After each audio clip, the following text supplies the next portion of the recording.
4-এর মধ্যে 4 টানা 4 টেস্টে পাকিস্তানকে বাংলাদেশ জাস্ট উড়িয়ে দিল। সবশেষ সিলেট টেস্টে আমি ডেডলাইন দিয়েছিলাম যে পরদিন, গতকাল স্টোরিটা করেছিলাম যে আজকে দুপুর 12টার মধ্যে বাংলাদেশ জিতে যাবে।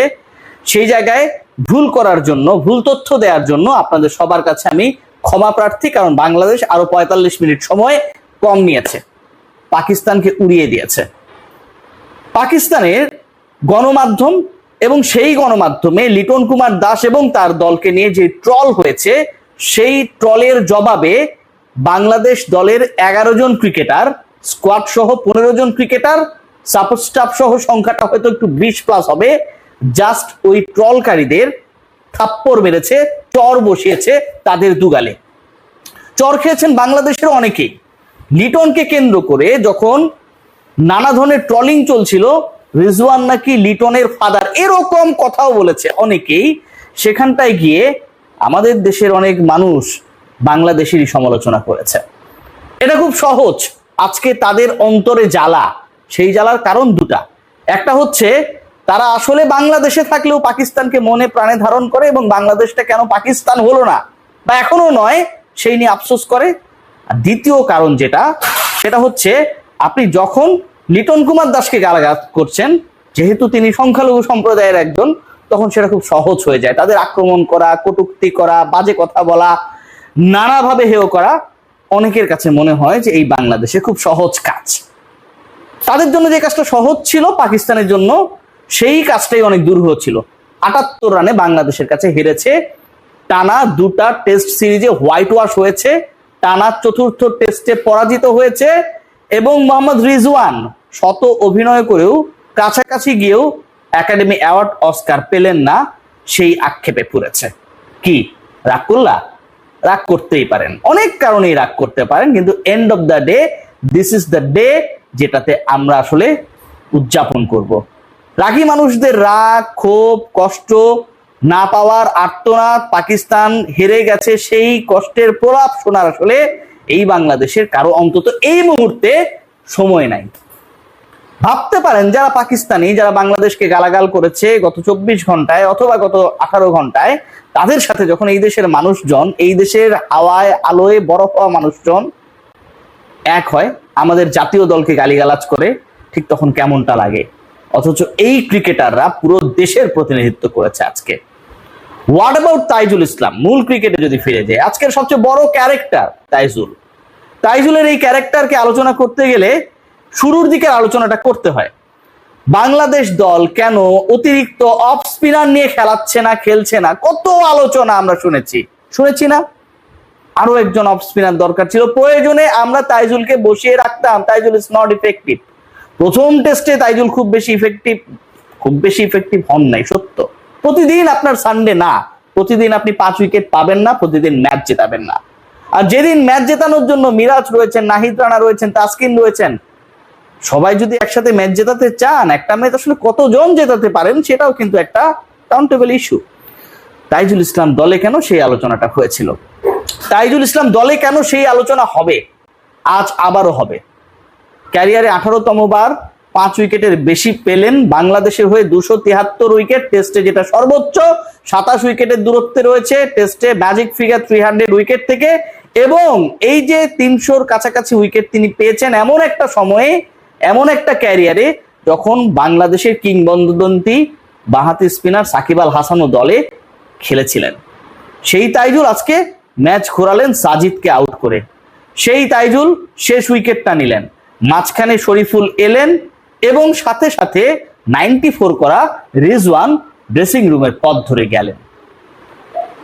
যে সময় মনে হচ্ছিল যে বাংলাদেশ লেথার্জিক হয়ে গেছে, বাংলাদেশ এই ম্যাচটা হেরেই বসেছে মনে হচ্ছিল, সাজিদের কাউন্টার অ্যাটাক, রিজওয়ানের সেঞ্চুরির কাছাকাছি চলে যাওয়া, 8ম উইকেটে পার্টনারশিপ বিল্ড আপ হওয়া, বাংলাদেশের ক্যাচ মিস, ক্যাচ কাছাকাছি উঠেছে, সেটা ধরতে গিয়ে লিটন কুমার দাস প্রচেষ্টা করেও পারলেন না, বল খুব স্ট্যাম্পের কাছাকাছি চলে যাচ্ছে, চাইনিজ কার্ড হচ্ছে, কিন্তু শেষ পর্যন্ত সেটা স্ট্যাম্পে হিট করছে না।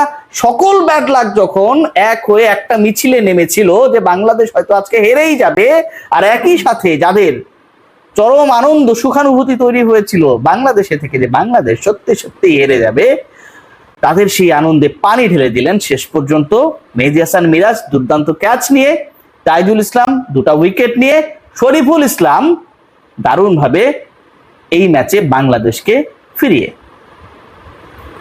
একটা ম্যাচে কত প্রাপ্তি, মুশফিকুর রহিমের 16,000 রান, আন্তর্জাতিক রান, সর্বোচ্চ সেঞ্চুরির রেকর্ড। লিটন কুমার দাস বাংলাদেশে যেখানে খাদের কিনারায় পড়ে গেছিল, ঠিক সেখান থেকে দলকে তুলে আনা সেই সেঞ্চুরি।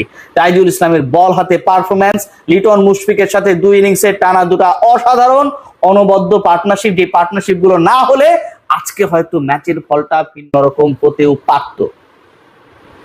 যে ধরনের স্লেজিং হয়েছে, এক পাকিস্তানি বলেছেন যে বাংলাদেশ এমন একটা দল যারা বিশ্বকাপে খেলে নাই, তাদের স্লেজিং মানায় না। আমার প্রিয় আমিনুল ইসলাম বুলবুল, আসসালামু আলাইকুম, শুনছেন? আপনার প্রিয় পাকিস্তান কাইট ডিপ্লোমেসি করে, যাদের সাথে আলোচনা করে বাংলাদেশকে বিশ্বকাপে খেলতে দেন নাই, আর কাইট ডিপ্লোমেসি করে পাকিস্তানকে ঠিকই বিশ্বকাপে খেলার পথটা সুগম করেছিলেন, সেই পাকিস্তানিরা বলে যে যেই দল বিশ্বকাপে খেলতে পারে না তাদের পাকিস্তানিদের স্লেজিং করার অধিকার নেই। বাংলাদেশ শুধু স্লেজিং করেনি, বিশ্বকাপে খেলা পাকিস্তানকে খেলে দিয়েছে, উড়িয়ে দিয়েছে, জাস্ট বুঝিয়ে দিয়েছে এই দলটা কতটা অসাধারণ। এবং তোমরা আমাদের সাথে পারো না, তোমাদের ঘরেও পারো না, আমাদের ঘরেও পারো না, ঢাকাতেও পারো না, সিলেটেও পারো না, রাওয়ালপিন্ডিতেও পারো না, পারো শুধু ওই কাইট ডিপ্লোমেসিতে। কারণ ওখানটায় আমরা পারার জন্য, ওই বাংলাদেশে অনেকে রয়েছে না যে এখনো বাংলাদেশ জিতেছে, এটা হজম হচ্ছে না, তো ওখানে ডিপ্লোমেসি করতেই গিয়েছিল এমন একজন যিনি আসলে বাংলাদেশ খেলুক না খেলুক পাকিস্তানের মান সম্মান রক্ষা করতে হবে, আইসিসি কে বাঁচাতে হবে, সেই টার্গেট নিয়ে। সো ওই জায়গায় এই ঘটনা ঘটবে। আজকের এই ম্যাচটায় আমার কাছে সবচেয়ে বেশি সিগনিফিকেন্ট পার্ট যেটা মনে হয়েছে, এই টেস্ট দলটা একটা চনমনে অসাধারণ কনফিডেন্ট বডি ল্যাঙ্গুয়েজের বহিঃপ্রকাশ ঘটিয়েছে। যখন মনে হচ্ছিল ম্যাচ চলে যাবে, ঠিক তখন আমরা ব্রেক থ্রু পেয়েছি। আজকের ঘটনা যদি বলি, গতকালকে যখন 7th উইকেট পার্টনারশিপে আমরা খেয়াল করলাম যে 134 রান অ্যাড করলেন রিজওয়ান আগা, ঠিক তখন আমরা ব্রেক থ্রু পেয়েছি। শেষ বিকেলে টানা 2 উইকেট নিয়ে টেস্টের খেলা যে ঘন্টায় ঘন্টায়, সেশনে বাংলাদেশ যেভাবে ম্যাচে ফিরেছিল, জয়ের জন্য আরো 120-এর কাছাকাছি পাকিস্তানের রান প্রয়োজন ছিল, টিম টাইগার্সের 3টা উইকেট। সেই রংটা বাংলাদেশ শেষ বিকেলে নিজেদের ক্যানভাসে তুলির আঁচড়ে চড়িয়েছিল ওই তাইজুলদের দ্বারাই। এই ম্যাচে কতগুলো হিরো, এই সিরিজে কতগুলো হিরো। মেহেদী হাসান মিরাজ 5 উইকেট নিয়েছিলেন, মুশফিকুর রহিম সেঞ্চুরি করেছেন, প্রথম টেস্টে অর্ধশতক করেছেন, লিটন কুমার দাস অনবদ্য কিপিং করেছেন, যে কিপিং এর আলোচনাটা, তার ব্যাটিং এত ভালো হয় যে সেই আলোচনা হয় না। স্লেজিং করে করে পাকিস্তানিদেরকে তাদের জাত চিনিয়েছেন। তাইজুল ইসলাম, যিনি চলেন না বলে মার্কেট 6 লাভ, সেই তাইজুল প্রুফ করে দিয়েছেন যে তিনি আসলে কতটা সচল অচলের ভিড়ে।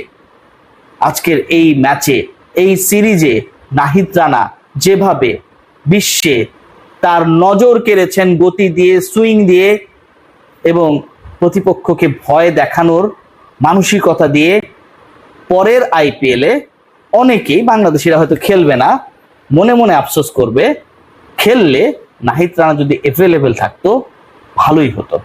বাংলাদেশ জিতেছে, আবারও মনে করিয়ে দিই, টানা 4 টেস্টে পাকিস্তানকে হারিয়েছে, টানা 2 সিরিজে তাদের হোয়াইট ওয়াশ করেছে।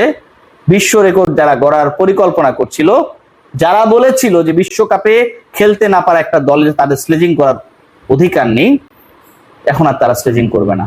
বিশ্বাস করুন, এই কন্টেন্ট আমি যখন আলোচনা করছি তখন বাংলাদেশকে তাদের স্লেজিং না করে সান্ত্বনা দিয়েছে, ব্যাপার না, better luck for the next time.